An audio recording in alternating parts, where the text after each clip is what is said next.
একমাত্র শিলচর সংবাদের পর্দায় এই মুহূর্তে সবথেকে বড় খবর। কাছাড়ে কংগ্রেস ত্যাগ করে প্রায় 1.5 শতাধিক নেতাকর্মী বৃহস্পতিবার বিকেলে শিলচরের ট্যাঙ্ক রোড স্থিত অগপ জেলা কার্যালয়ে আনুষ্ঠানিকভাবে অগপতে যোগ দেন। যোগদানকারীদের মধ্যে সমাজকর্মী সারিকা আজমি বরভুইয়া, প্রাক্তন কংগ্রেস নেতা আক্তার হোসেন লস্কর সহ সোনাই ধলাই শিলচর ও উধারবন্দ এলাকার বহু কর্মী ছিলেন। এই অনুষ্ঠানে অগপের কেন্দ্রীয় সাধারণ সম্পাদক KH বিমলেন্দু সিংহ ও সুনীল ডেকা, জেলা সভাপতি কবির আহমেদ বরভুইয়া সহ বিভিন্ন নেতৃত্ব উপস্থিত থেকে নতুনদের দলে স্বাগত জানান।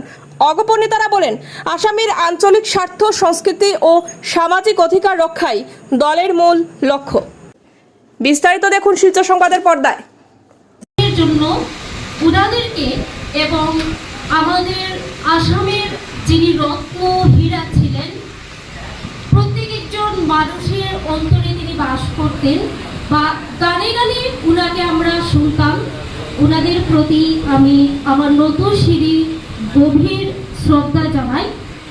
তারপরে আমি বলতে চাই যে অসম গণপরিষদ দলের কেন্দ্রীয় কমিটির সাধারণ সম্পাদক তথা আমাদের বরাক উপত্যকার তত্ত্বাবধায়ক বিমলেন্দু সিংহ সহ আসাম গণপরিষদ দলের কেন্দ্রীয় কমিটির সাধারণ সম্পাদক ও উনিও বরাক উপত্যকার তত্ত্বাবধায়ক সুনীল ডেকা এবং আসাম গণপরিষদ দলের মাইনরিটি বিভাগের কেন্দ্রীয় কমিটির সাধারণ সম্পাদিকা আয়েশা সুলতানা চৌধুরী, উনাদেরকে আমি আমার অন্তরের অন্তঃস্থল থেকে প্রীতি এবং শুভেচ্ছা জানাচ্ছি।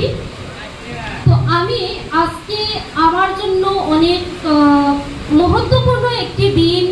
আমি কয়েকদিন আগে আমি একটি দলকে বেছে নিয়েছিলাম, হয়তো সেটা আমার অনেক বড় একটা ভুল ছিল। যাই হোক, সেটার ব্যাপারে আমি আর বলতে চাই না। আমি আপনাদের সামনে একদম নগণ্য সাধারণ একজন মহিলা, আমি তেমন কিছু বক্তব্য রাখার মতো আমি মনে করি না আমার যোগ্যতা আছে। তথাপিও আমি বলতে চাই যে অসম গণপরিষদ দলের যে নীতি, নিয়ম, আদর্শ, সেটা আমাকে অনুপ্রাণিত করেছে এবং এই অনুপ্রাণিত হওয়ার জন্যই আজকে আমি এখানে মানে এই দলে যোগদান করছি এবং এই দলের যে নীতি, নিয়ম, আদর্শ এইগুলা মেনে চলবো। এই দলের ছোট বড় যে দলীয় নেতা বা কর্মী যারা আছেন, উনাদেরকে আমরা যথাসাধ্য সম্মান করব। উনাদের যে দলের আদর্শ এগুলা মেনে চলার আমরা যথাসাধ্য চেষ্টা করব। তৎসঙ্গে আমি আরো দুটি কথা বলতে চাই যে এই দলে আজকে আমি সহ আমাদের আরো সঙ্গের কয়েকজন যোগদান করেছেন। আমি আমার তরফ থেকে ওনাদেরকে কংগ্রেচুলেশন জানাচ্ছি এবং এটা বলতে চাচ্ছি যে দল আমাদেরকে কি দিবে সেটা আমি অনুভব করতে পারছি, কিন্তু তার থেকে বড় হলো যে আমরা দলকে কি দিতে পারবো, সেটা কিন্তু আমার কাছে অনেক অনেক অনেক মূল্যবান। কারণ অনেক সময় আমি মানুষের ঘরের আমি এখন কিন্তু আমি ইউটার্ন নিতে চাই, আর যে আমার যে বাসাতে আমি পরিচিতি, আই থিঙ্ক আপনারাও মানে কমফোর্টেবল হইবা যদি আমি ওই বাসাতেই যদি কথা হই। তো যাই হোক, আমি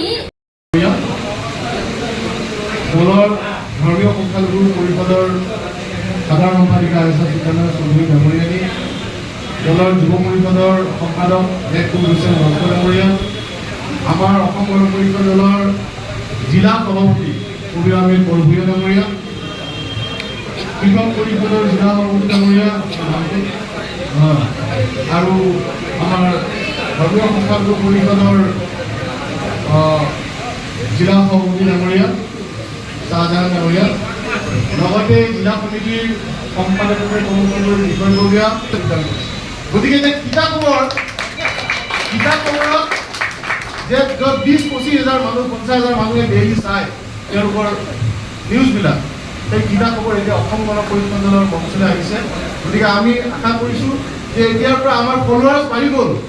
আগতে যদি আমাৰ ফলোৱাৰ্ছ 10,000 আছিল, আজিৰ পৰা আমাৰ ফলোৱাৰ্ছ হৈ গ'ল 60,000 লগত প্লাছ 50,000 গতিকে মই ধন্যবাদ জনাইছোঁ তেওঁৰ লগত থকা সকলোকে মই যোগদান কৰাৰ কাৰণে আন্তৰিক কৃতজ্ঞতা জনাইছোঁ লগতে আজি আমাৰ দলত বহুকেইজন বিভিন্ন সমষ্টিৰ পৰা হয়তো কোনোবা এপি মেম্বাৰ আছিল কোনোবা দলৰ বিপ্লৱী আছিল মই সকলোকে মই আন্তৰিক ধন্যবাদ জনাইছোঁ এই অসম গণ পৰিষদ দল এটা ধৰ্ম নিৰপেক্ষ আঞ্চলিক ৰাজনৈতিক দল আপোনালোকে জানে যে এটা ইতিহাসৰ মাজেৰে দলটো গঠন হৈছে আমি কোনো টেবুলত বহি পেলাই আমি দল গঠন কৰা নাই লাখ লাখ মানুহে যেনেকৈ জুবিন গাৰ্গ ঢুকাওঁতে আজি বিশ্ব ৰেকৰ্ড হৈ গ'ল যে সমগ্ৰ পৃথিৱীৰ ভিতৰত আটাইতকৈ মানুহ যেতিয়া মৃত্যু হয় মৃত্যু হোৱাৰ সময়ত যে মানুহৰ উপস্থিতি সেই উপস্থিতি পৃথিৱীৰ ভিতৰত চতুৰ্থ স্থান পাইছে জুবিন গাৰ্গৰ মৃত্যু তাৰমানে কিমান মানুহে ভাল পাইছে অসমৰ সকলো মানুহে ভাল পাইছিল হৃদয় ভৰি ভাল পাইছিল ঠিক তেনেদৰে আমাৰ